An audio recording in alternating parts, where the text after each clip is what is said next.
नमस्कार दोस्तों, स्वागत है आपके अपने YouTube चैनल संस्कृत अड्डा पर।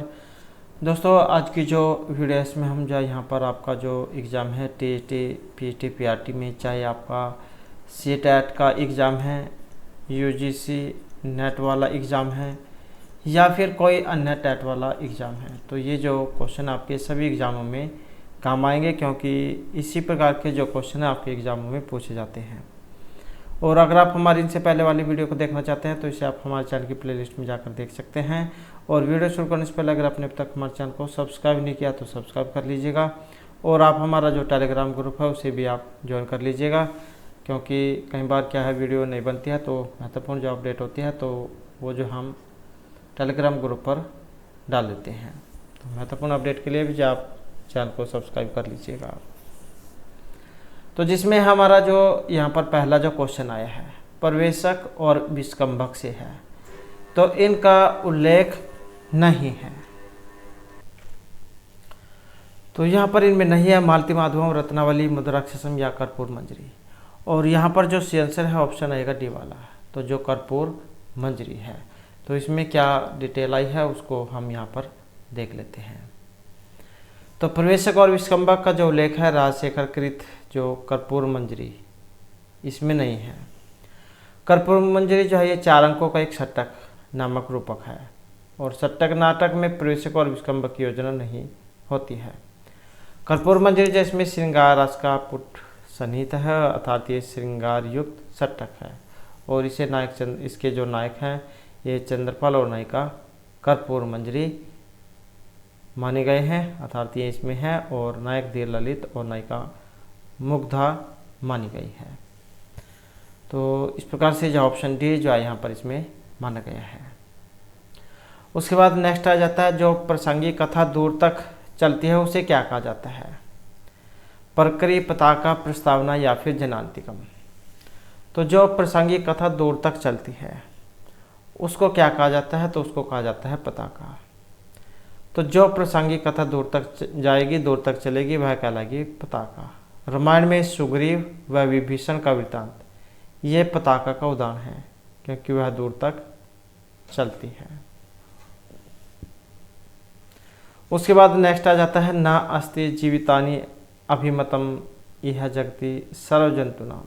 ये एक सूक्ति आई है यहाँ पर, और किस ग्रंथ से ली गई है? मृच्छकटिकम, नलचंपू, कादम्बरी या विज्ञान शाकुंतलम से। तो कहाँ से ली गई है? और इसका जो संबंध है ऑप्शन रहेगा सी से, अर्थात कादम्बरी जो है उसमें से ली गई है। अब कादम्बरी किन के द्वारा रचित है? महर्षि बाणभट्ट के द्वारा रचित है।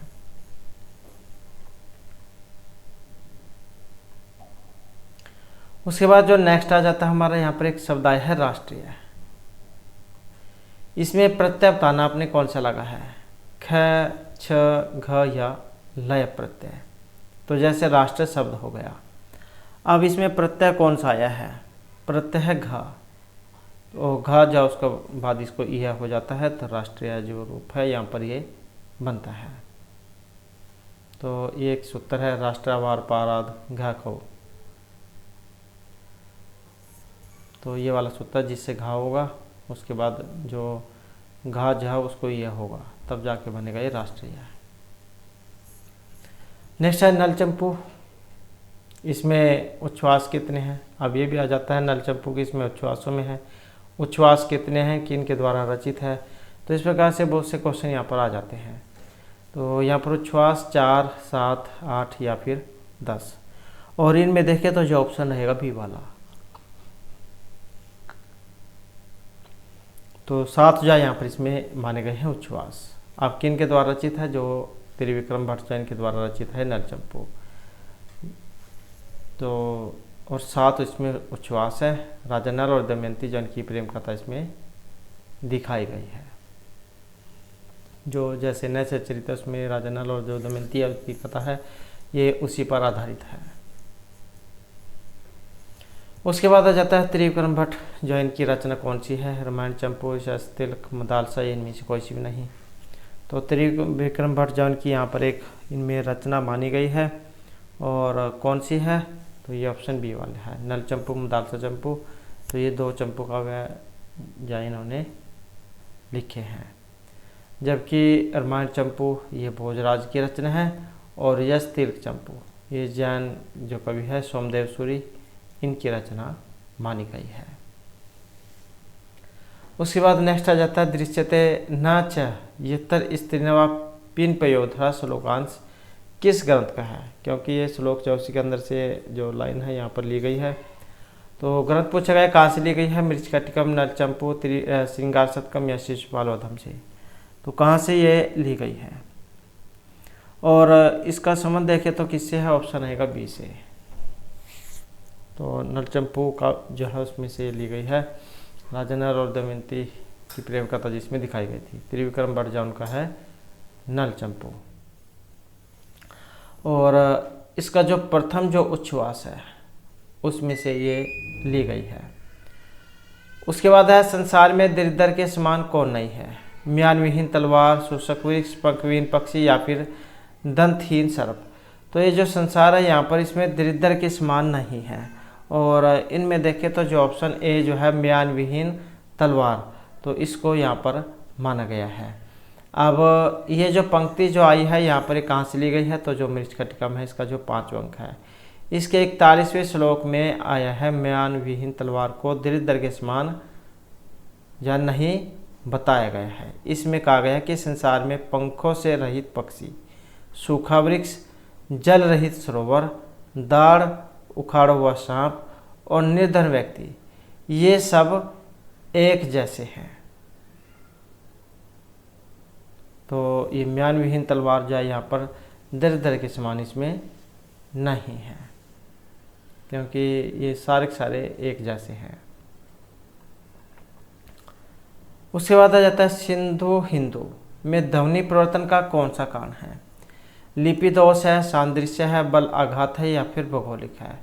तो सिंधु हिंदू में ध्वनि परिवर्तन का कारण क्या है और इनका जो कारण है ये भौगोलिक से माना गया है। तो इसमें क्या है, ऑप्शन डी वाला यहाँ पर हो जाएगा। तो क्या है, भौगोलिक है, सिंधु हिंदू रूप भौगोलिक कारण से ध्वनि परिवर्तन यहाँ पर हुआ है। उसके बाद है मति गौ पंक गतेव सिद्धति, ये कथन है विदूषक कार चारदत्त या अधिकरणी का। मति तो गौ पंकत एव सिद्धति ही, और इसका जो पंक्ति का जो संबंध है ये ऑप्शन डी वाली आई है, मतलब ये अधिकारिक जो है इनका कथन है। और कहाँ से ली गई है ये भी आ जाता है। तो मृच्छकटिकम जास में से ली गई है जो आचार्य शूद्र के द्वारा रचित है। मिट्टी घाट वाली जो घटना हुई थी अक्षय में, उसके आधार पर इसका जो नाम है ये रखा गया था। उसके बाद आ जाता है उपासिके त्वम किल चारुदत्तेन मारितासी। उपासिका का संबंध बताना है यहाँ पर, ये कौल धर्म से है, वैष्णव बौद्ध या कापालिक मत से है। तो उपासिके तुम किल चारुदत्तेन मारितासी, तो उपासिका क्या है और इसका जो यहाँ पर अगर हम संबंध देखें तो इसका संबंध है ऑप्शन बी में, अर्थात बौद्ध धर्म जो है उससे इनका संबंध माना गया है। यहाँ उपासिका का संबंध किससे है, बौद्ध धर्म से है।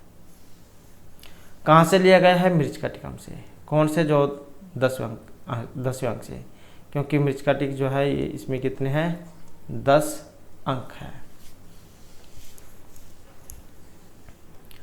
उसके बाद नेक्स्ट आ जाता है समन्वित उपस्थिति इव राष्ट्रीय बंध है। यहाँ पर राष्ट्रीय बंधक जो है इससे क्या अभिप्राय है, राष्ट्र का बंधन, राजा का बंधन, चारदत्त का बंधन और या फिर यहाँ पर जो है राजस्यालक का बंधन,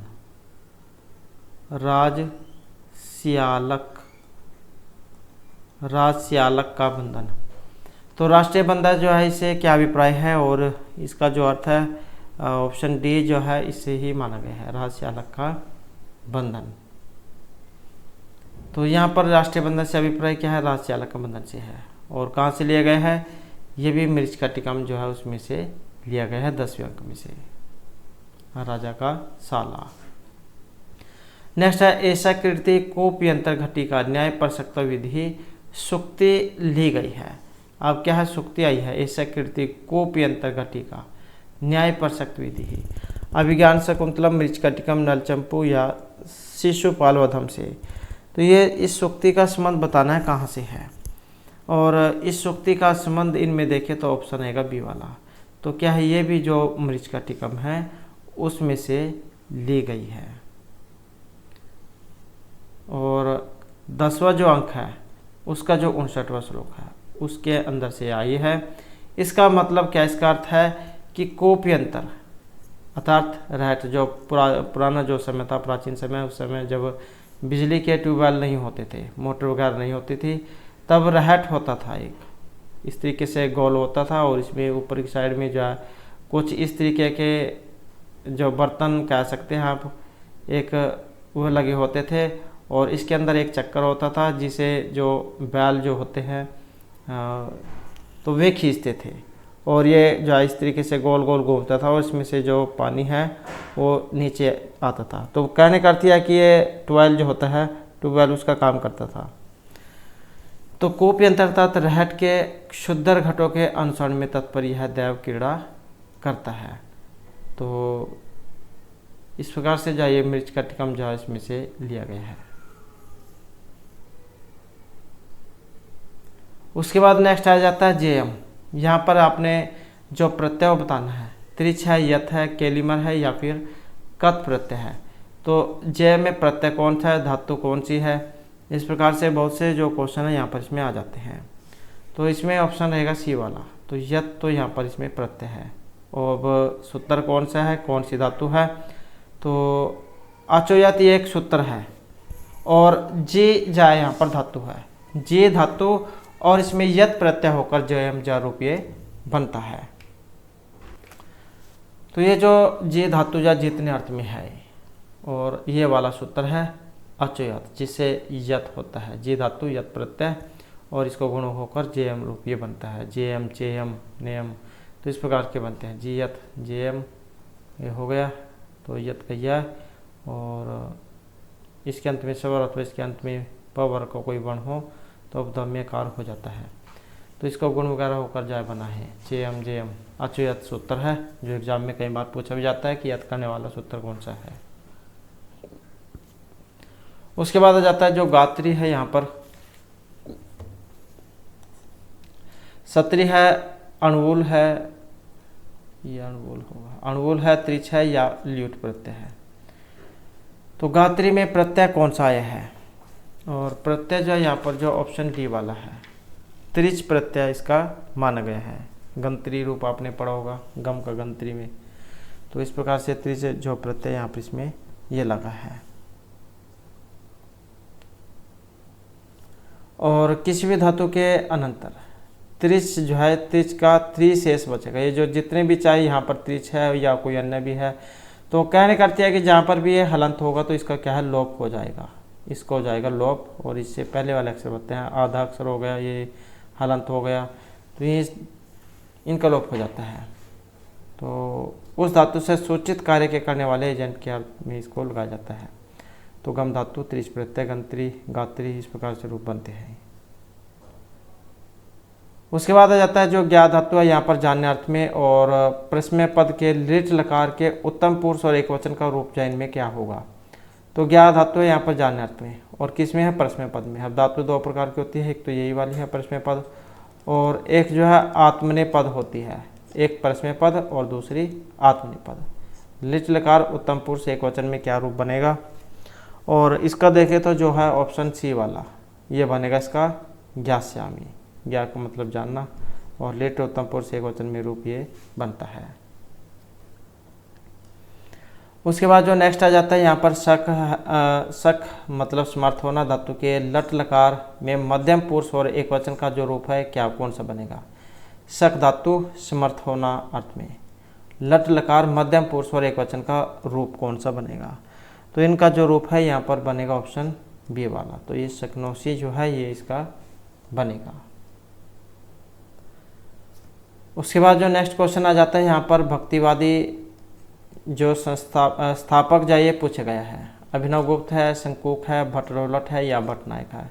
तो भक्तिवादी जो यहाँ पर कवि है, संस्थापक है, और ये कौन है, और ये माने गए हैं यहाँ पर भट्टनायक को। ऐसे आप याद सकते हैं, भक्ति यहाँ पर भा है, यहाँ पर भी भा है, भुक्ति भट्टी।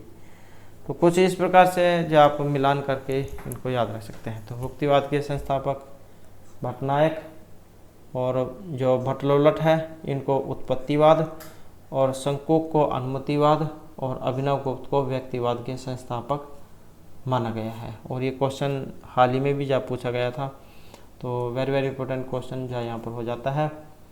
तो भक्तिवाद भट्टनायक, भट्टलोलट उत्पत्ति, शंकुक अनुमति और अभिनवगुप्त व्यक्तिवाद के संस्थापक माने गए हैं।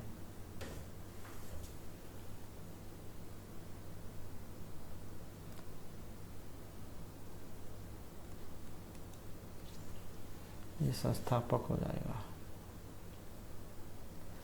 उसके बाद आ जाता है विज्ञान शाकुंतलम, जो है इसमें एक शब्द आया है मातली।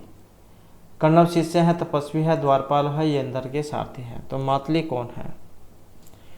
और यहाँ पर देखें तो जो इनमें मातली जो आया है ये इंद्र के सारथी जो है इनका नाम है, और अभिज्ञान शाकुंतलम में है, जो महर्षि कालिदास के द्वारा रचित है। नेक्स्ट है सागरम उजित्वा कुत्र वह महा नद्य अवतरती। ये पंक्ति आई है रामायणम रघुवंशम अभिज्ञान शाकुंतलम या मृच्छकटिकम से। तो सागरम उजित्वा कुत्र वह महा नद्य अवतरती, और इस पंक्ति का जो संबंध है ऑप्शन रहेगा बी से, अर्थात अभिज्ञान शाकुंतलम जो है उसमें से ये ली गई है। तो सागरम उजित्वा कुत्र का महान अवतरती, यह सूक्ति अभिज्ञान शाकुंतल नाटक के जो तीसरा जो अंक है उसमें से ली गई है। प्रियमदा की उक्ति है, जिसका मतलब है कि समुद्र को छोड़कर मां नदी कहाँ गिरती है।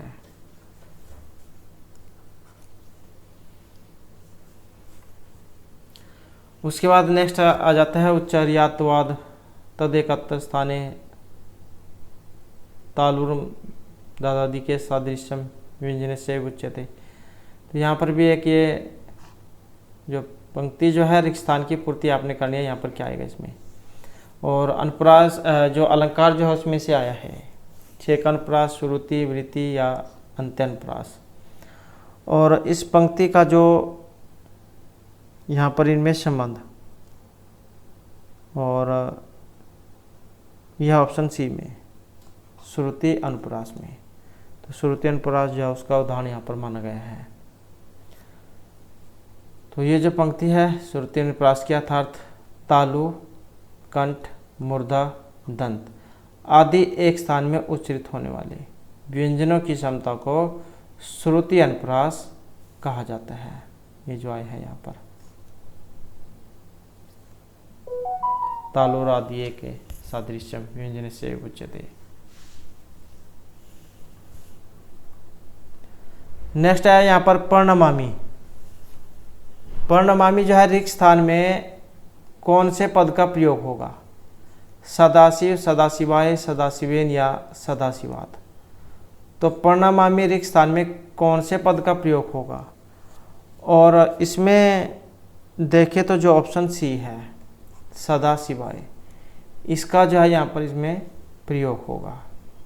अब ये यहाँ पर क्यों लगा है? तो नमस्कार करने वाले जो धातु हैं नमः, स्वस्ति, स्वाहा, सवधा, लोमसट, तो इस प्रकार की जो ये धातु हैं चतुर्थी भक्ति इनके योग में लगती है। तो सदाशिवाय जो है इस कारण से यहाँ पर इसमें आया है। तो इसमें भी देख लेते हैं यहाँ पर इनके बारे में क्या बताया गया है।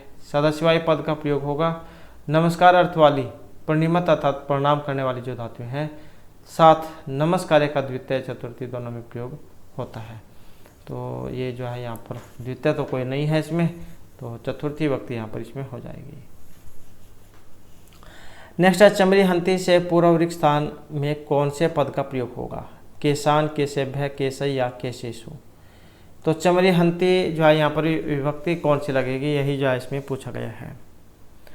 और इसमें जो रहेगा ऑप्शन डी वाला, तो सप्तमी विभक्ति जो है उसका यहाँ पर प्रयोग किया गया है, जैसे रामेशु बनता है ऐसे केशेशु। तो इसके बारे में देख लेते हैं। यहाँ पर केशेशु पद का प्रयोग होगा, ये वाला सूत्र है निमित्तात् कर्मयोगी, वार्तिक कह सकते हैं आप। इस सूत्र से जिस निमित्त से अर्थात जिस फल की प्राप्ति के लिए कोई क्रिया की जाती है वह निमित्त या फल इत्यादि उस क्रिया के क्रम से युक्त हो अथवा समेत हो तो उसमें सप्तमी विभक्ति होती है। तो निमित्तात् कर्मयोगी ये वाला सूत्र है।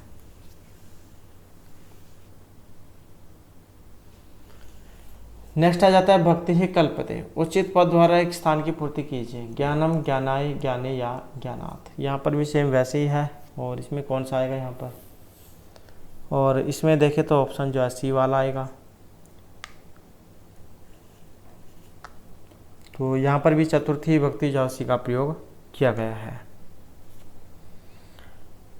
तो ये सूत्र है कल्पृ संपद्यमाने, ये वाला, ये क्या है, एक वार्तिक है। इस वार्तिक से या सूत्र से यदि कोई कार्य किसी अन्य परिणाम की प्राप्ति के लिए किया जाए तो उस परिणाम में चतुर्थी विभक्ति होती है। जैसे भक्ति ही ज्ञानाय कल्पते, भक्ति ज्ञान के लिए होती है, अर्थात भक्ति से ज्ञान होता है। तो इसी कारण से जो चतुर्थी विभक्ति यहाँ पर इसमें आई है, ये वाला सूत्र है। उसके बाद जो नेक्स्ट आ जाता है वस्त्रम देहि से पूर्वरिक्त स्थान में कौन से पद का प्रयोग होगा। वस्त्रम देहि, दरिद्राय, दरिद्रस्य, दरिद्रम या दरिद्रे। तो वस्त्रम देहि से पूर्वरिक्त स्थान में कौन से पद का प्रयोग होगा, और इसमें जो यहाँ पर प्रयोग होगा ये ऑप्शन है ए वाला। तो यहाँ पर क्या है, दरिद्राय अर्थात चतुर्थी जो विभक्ति है उसका प्रयोग होगा। देने अर्थ में चतुर्थी विभक्ति होती है, क्योंकि इनमें किसी में और चतुर्थी नहीं है, तो इसी में चतुर्थी आई है। तो इनके बारे में भी देख लेते हैं। जब श्रेष्ठ व्यवहार के रूप में दान किए जाती है तो दान का पात्र व्यक्ति संप्रदान होता है, अर्थात उसमें चतुर्थी विभक्ति होगी। अतः यहाँ पर दरिद्राय पद का प्रयोग होगा, क्योंकि दरिद्र है जहाँ पर किसी को परमानेंटली ही कोई वस्तु दे दी जाती है और वापस न ली जाए तो वहाँ पर जो चतुर्थी विभक्ति है वो लगती है। अगर यहाँ पर जैसे कोई धोबी आ जाता है इसकी जगह पर रजक, उसको कोई वस्तु दी जाती तो और कुछ समय के बाद या कुछ दिन के लिए वापस ले ली जाती, तब यहाँ पर षष्ठी विभक्ति का प्रयोग हो सकता था, क्योंकि यहाँ पर परमानेंटली दे दी गई है और वापस नहीं ली जाएगी, तो इस कारण से चतुर्थी जो विभक्ति है वो इसमें रहेगी। नेक्स्ट है त्रिवर्ग साध्यम, उचित विधा के द्वारा रिक्त स्थान की पूर्ति कीजिए। महाकाव्यम, नाट्यम, खंड काव्यम या फिर चंपू काव्यम। त्रिवर्ग साध्यम, उचित विधा के द्वारा रिक्त स्थान की पूर्ति कीजिए, और इसमें देखें तो जो ऑप्शन है सी वाला, नाट्यम। त्रिवर्ग साध्यम नाट्यम, तो ये ही इसका माना गया है। उसके बाद जो नेक्स्ट आ जाता है, जिस लक्षणा में मुख्यार्थ का भी ग्रहण होता है तो वह कौन सी लक्षणा होती है। प्रयोजन मूला, उपादान लक्षणा, रूढ़ि मूला या लक्षण लक्षणा। तो जिस लक्षणा में मुख्यार्थ का ग्रहण होता है वह कौन सी लक्षणा होगी, और इनमें जो लक्षणा है ये ऑप्शन सी वाली है। तो कौन सी होगी, उपादान लक्षणा। तो जिस लक्षणा में मुख्यार्थ का ग्रहण होता है वह उपादान लक्षण कहलाती है काव्य प्रकाश के अनुसार। अब ये जो काव्य प्रकाश किनका, आचार्य महम्मद का है। तो इनके अनुसार सब सिद्धि पर आक्षेप प्रार्थ सब समर्पणम, अर्थात वाक्य में प्रयुक्त किसी पद का अपने अन्वय सिद्धि के लिए अन्य अर्थ का आक्षेप करना उपादान, और दूसरे के अन्वय सिद्धि के लिए अपने मुख्य अर्थ का परित्याग समर्पण करना लक्षण कहलाती है। तो इस प्रकार से शुद्ध लक्षणा यहाँ पर दो प्रकार की कही गई है। तो ये जो है यहाँ पर उपादान लक्षणा जो है इसका लक्षण यहाँ पर माना गया है।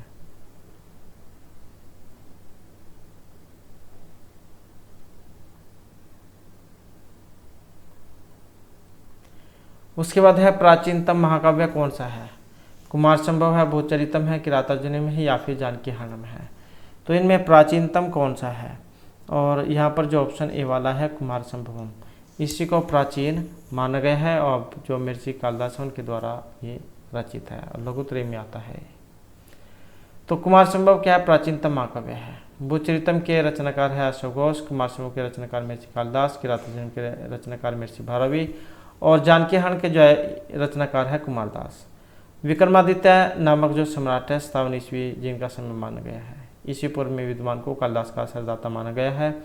और दूसरी और कुछ विद्वान गुप्त सम्राट चंद्रगुप्त द्वितीय जिनका समय 375 से 415 माना गया है को कालिदास का असरदाता मानते हैं।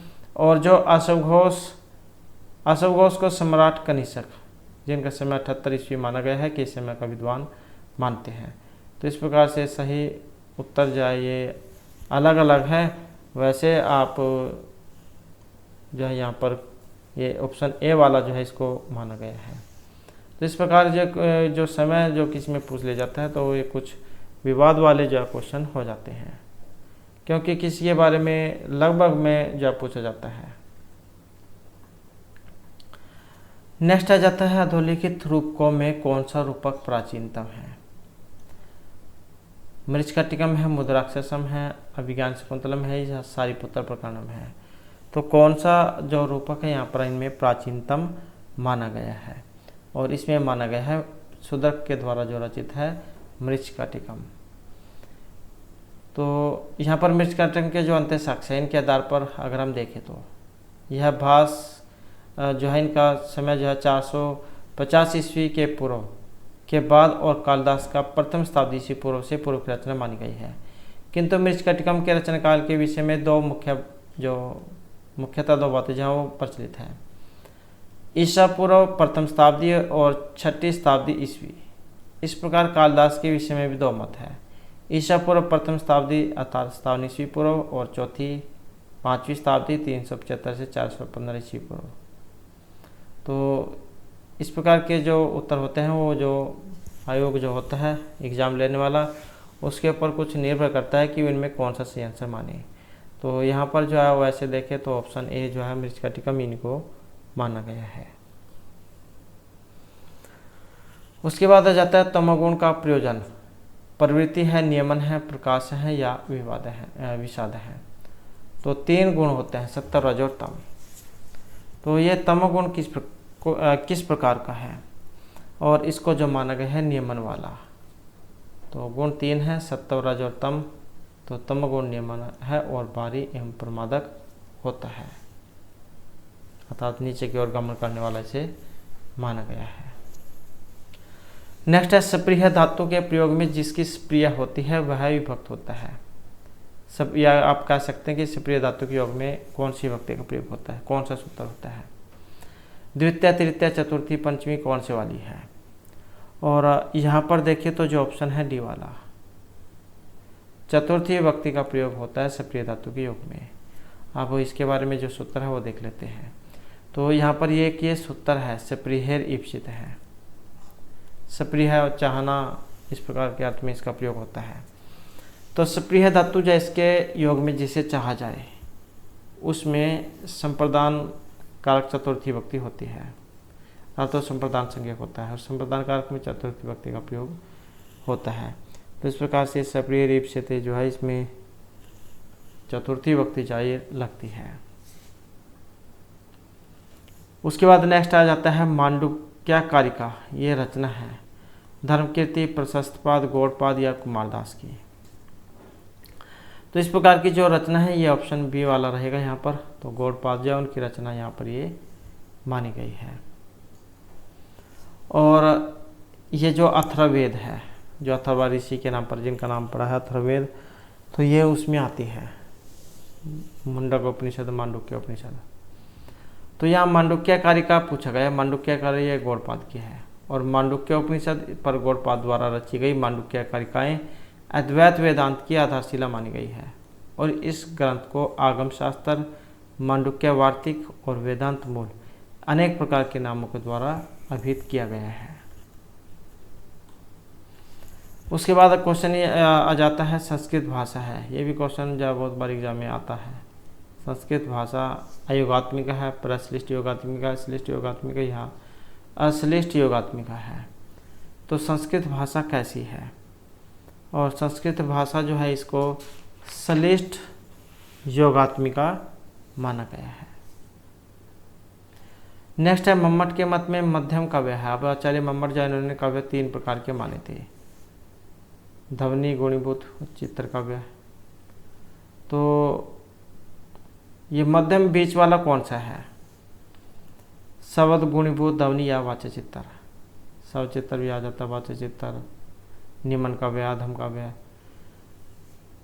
तो यहाँ पर मध्यम काव्य कौन सा है, और जो ऑप्शन सी में है गुणीभूत व्यंग्य काव्य है।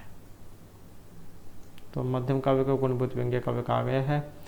और मम्मट के अनुसार अतादृश्य गुणीभूत व्यंग्य काव्यम तो मध्यम काव्यम। अतादृश्य वाच्याद अनतिशयनी अर्थात वाच्य से अधिक चमत्कारी व्यंग्य अर्थ न होने पर भी गुणभूत व्यंग्य नामक दूसरे प्रकार का काव्य होता है जो मध्यम काव्य कहलाता है। अर्थात ऋषि वैसा ना होने पर अर्थात व्यंग्यार्थ के वाचार से अधिक उत्तम न होने पर गुणीभूत व्यंग्य काव्य होता है। तो आचार्य मम्मरजा उन्होंने 3 प्रकार के जो काव्य है ये माने थे।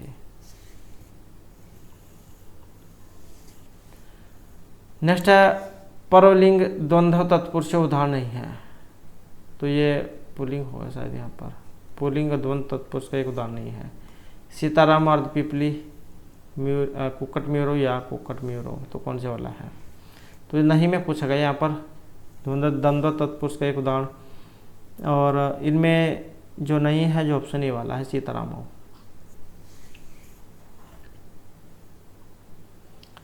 और जो 3 है म्यूर कुक्कट अर्धपिपली कुक्कट म्यूरो, तो इसके उदाहरण माने गए हैं। अर्धपिपली में षष्ठी तत्पुरुष समास जिसके वगैरह अर्धम पिपल्या है, इस प्रकार कुक्कट म्यूरो का कुक्कट च म्यूरी च द्वंद्व समास का उदाहरण है।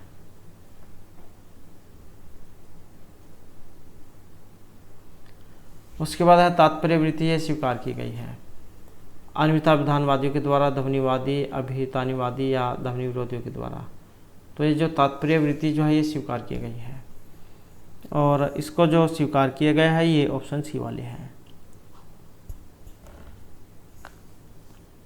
जो अभितानी अन्वयवादी है उनके द्वारा।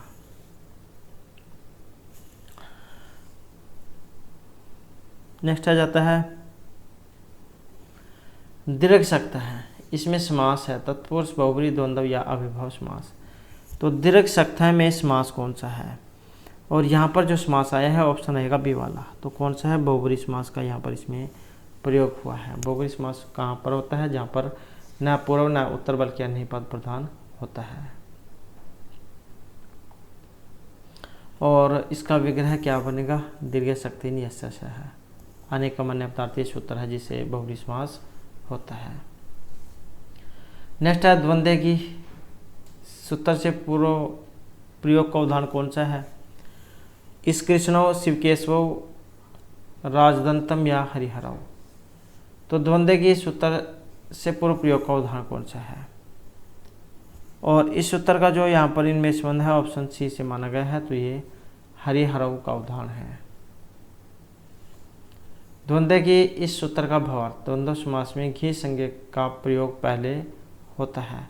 उदाहरण के लिए जैसे हरि च हर च, हरि और हर। इस विग्रह में द्वंद्व समास होने पर घी संज्ञा के हरि का पूरा प्रयोग हो तो हरिहरव ये बनेगा। उसके बाद आ जाता है मृच्छकटिकम, जो है इसमें विदूषक आए हैं, इनका नाम क्या है, माधव्य, मैत्रेय, वसंतक या आत्रेय। तो मृच्छकटिकम में जो विदूषक है उनका नाम बताना है, और इनका नाम है ऑप्शन सी से, क्या नाम है, मैत्रेय है।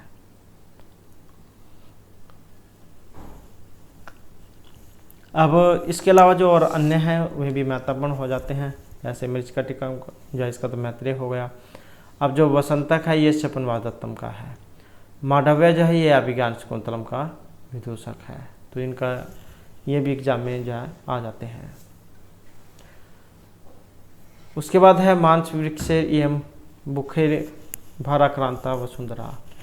तो यहाँ पर भी एक कथन है, और किनका है, चेटी का है, विट है, सकार है या विदूषक है। तो ये कथन किनका है, और इसका जो यहाँ पर देखें तो जो संबंध है ऑप्शन सी अर्थात विट जो है उससे यहाँ पर इसका जो संबंध है यहाँ पर ये माना गया है। तो इस पंक्ति का जो संबंध है यहाँ पर विट से माना गया है, और इसमें क्या कहा गया है कि मांस वृक्ष जैसे मूर्खों के द्वारा यह पृथ्वी भारवती हो रही है। नेक्स्ट है किम काव्यतेन काव्यन किम कांडेन धनुष्मत है, प्रस्य हृदय लग्नम न घूर्णयति यत् शिर है। तो ये यहाँ पर एक श्लोक है, और कौन से ग्रंथ से लिया गया है, मृच्छकटिकम, नलचंपू, रामचरितम या नीति शतकम से। और इस श्लोक का जो संबंध है ऑप्शन रहेगा सी से, अर्थात नलचंपू काव्य जो है उसमें से लिया गया है, जो त्रिविक्रम भट्ट के द्वारा रचित है। और इस श्लोक के बारे में भी देख लेते हैं क्या कहा गया है यहाँ पर, किम काव्यतेन काव्यन किम कांडेन धनुष्मत है, प्रस्य हृदय लग्नम न घूर्णयति यत् शिर है। तो नलचंपू जो है इसका प्रथम जो उच्छ्वास है उसमें आया है ये वाला श्लोक। और सुदृढ़कृत इतिहास व कल्पना प्रसूत मृच्छकटिकम नाटक एक सामाजिक रूपक माना गया है। और ये जो यहाँ पर श्लोक आया था कि किम कवितेन कवियन, उस कवि के काव्य से क्या लाभ और उस धनुष बाण से क्या लाभ जो दूसरे के हृदय में लगकर उसके सिर को न घुमा दे। तो इस प्रकार का जो है यहाँ पर एक ये जो श्लोक है जो नील चंपू से लिया गया है, जो त्रिविक्रम भट्ट के द्वारा रचित है। उसके बाद जो यहाँ पर नेक्स्ट आ जाता है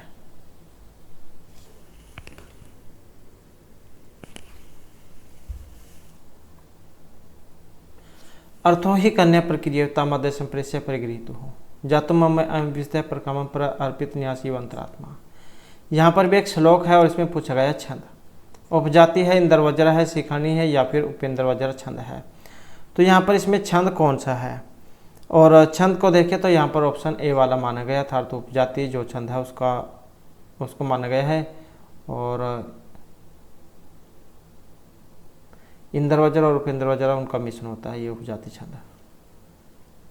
और अभिज्ञान शकुंतलम उसमें से लिया गया है चौथे अंक में से कि अर्थ ही करना निश्चय, लड़की जो होती है वो निश्चय प्रायधन होती है और आज उसको उनके पति के पास पहुंचाकर मेरी जो अंतरात्मा है वो बहुत खुश हो गई है। या आप इस प्रकार से समझ सकते हैं कि मेरे हृदय पर जो बोझ भार था वो कम हो गया है।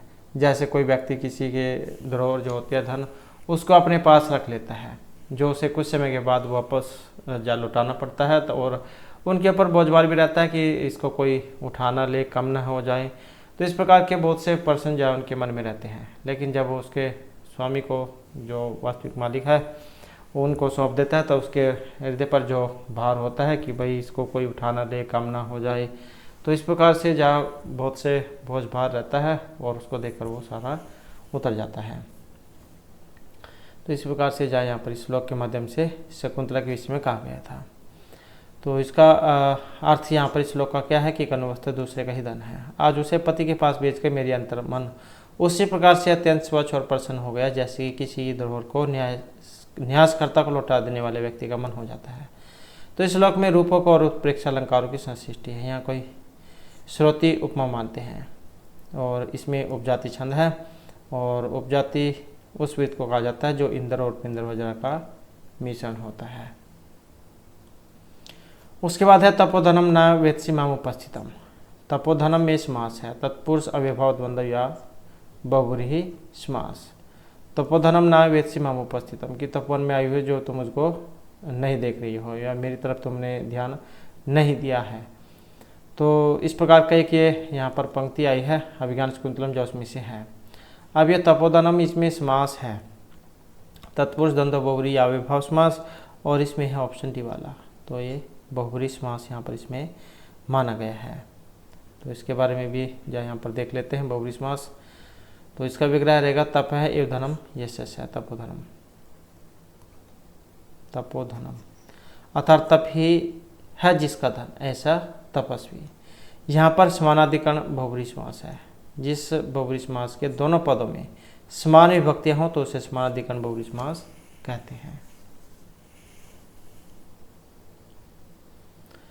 उसके बाद है शांत अनुकूल पवन शिवचय पंथा। यह उक्ति है यहाँ पर गौतमी आकाश भाषित कर्णव या प्रेमदा की।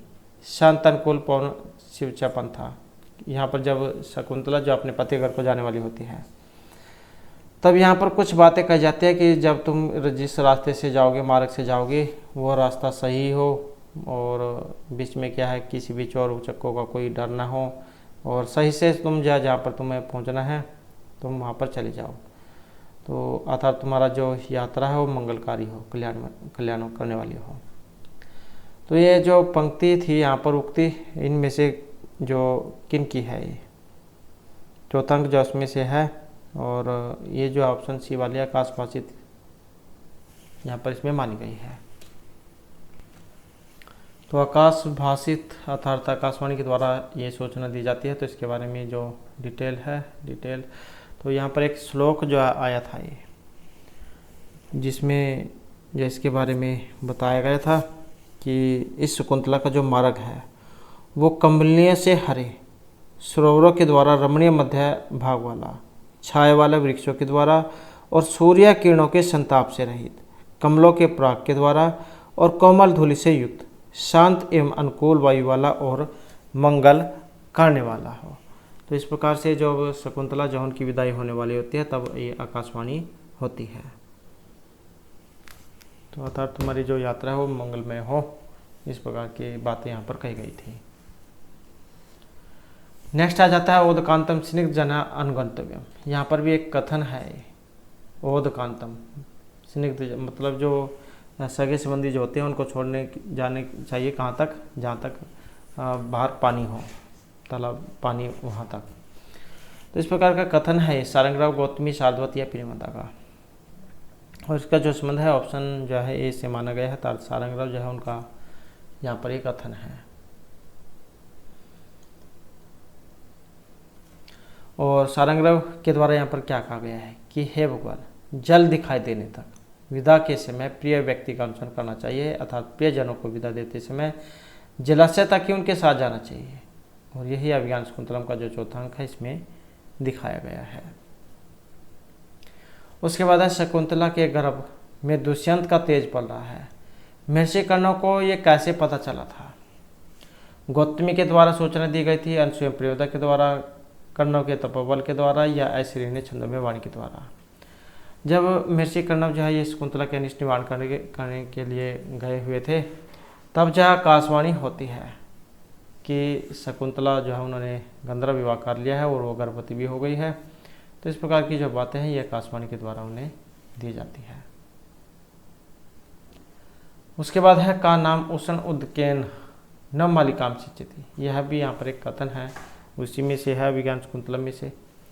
कौन ऐसा व्यक्ति है जो नई जो लताई जहाँ उनको गर्म जल से सींचेगा? गौतमी, अनसुया, प्रियमदा या सारंगराव। तो कथन जा यहाँ पर इनमें ये किन का था? और इस कथन का जो यहाँ पर संबंध है ऑप्शन रहेगा बी से, अर्थात प्रियमदा जो है उनका यहाँ पर ये कथन है। और कि भला कौन है जो गर्म जल से नव मालिका को सींचेगा? तो चौथा जो अंक है उसी में से ये पंक्ति ली गई है। उसके बाद है दिष्टया धूम आकुलित दिष्टेरा यजमानस्य पाव एव आहुति पतिता। इस दृष्टांत के द्वारा किसने अपनी कृतार्थता स्वीकार की है? महर्षि कण्व, मातली, गौतमी या शकुंतला।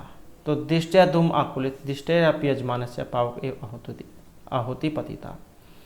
और इस पंक्ति का जो संबंध है ऑप्शन रहेगा ए से। तो किसका संबंध है? ये महर्षि कण्व जो उनसे संबंधित है। अब इसके बारे में भी जो है यहाँ पर इसमें नहीं है। तो इसमें क्या कहा गया था? तो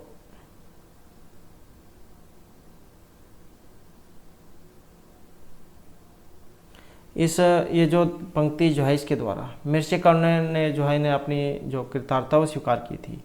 और प्रेमदा फिर ये कहती है कि तब लज्जा से मुंह नीचा किए हुए, तब लज्जा से मुंह नीचा किए हुए उसको अर्थात शकुंतला पिता कण्व ने स्वयं गले लगाकर इस प्रकार से अभिनंदन किया कि बेटी भाग्य वंश, धुएं से अवरुद्ध दृष्टि वाले भी यजमान की आहुति ठीक अग्नि के मुंह में ही पड़ी है।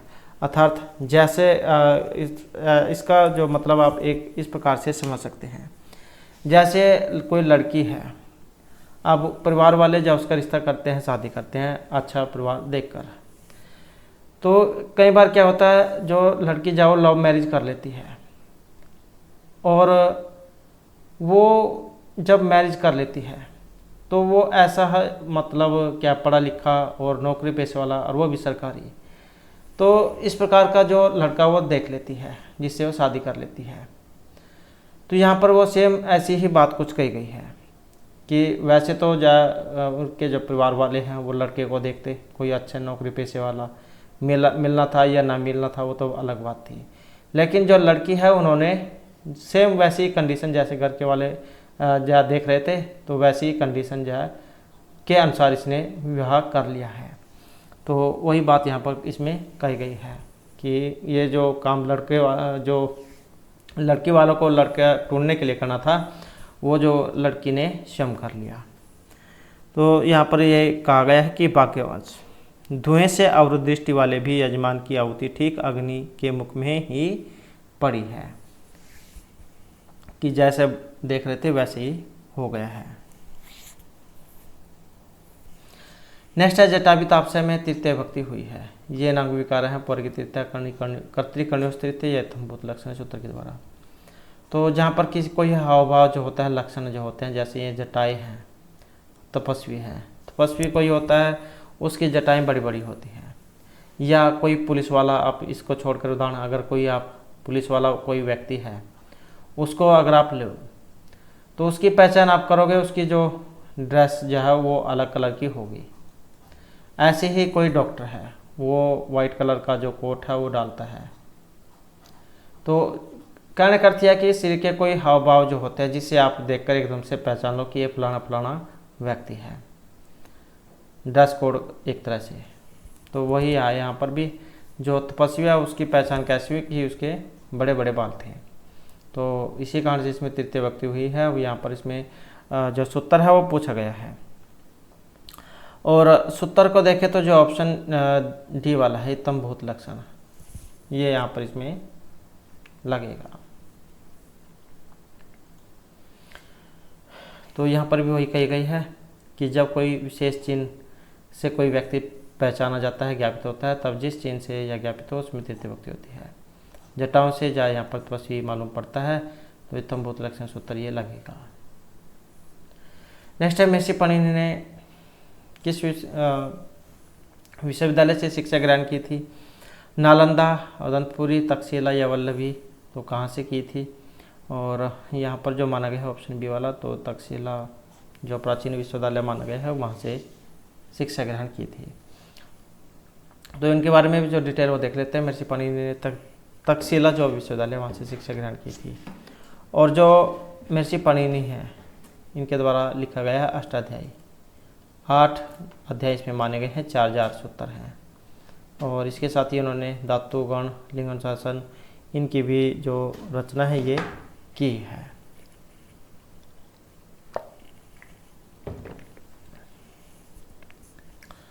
उसके बाद आ जाता है अथवा नार्य पर दार व्यवहार है।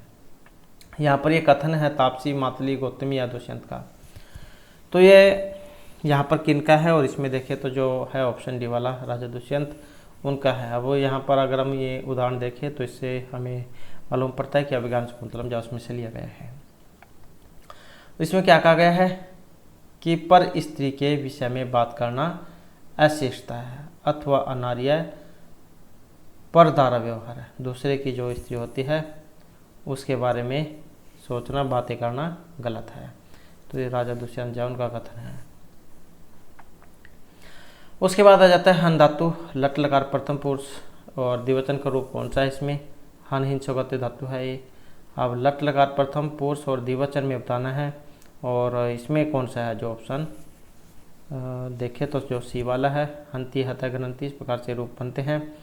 तो हंती हता घ्रंथि, हंसी हता हत, हनमी हनवे हनमे, इस प्रकार से लट लकार में रूप के चलते हैं।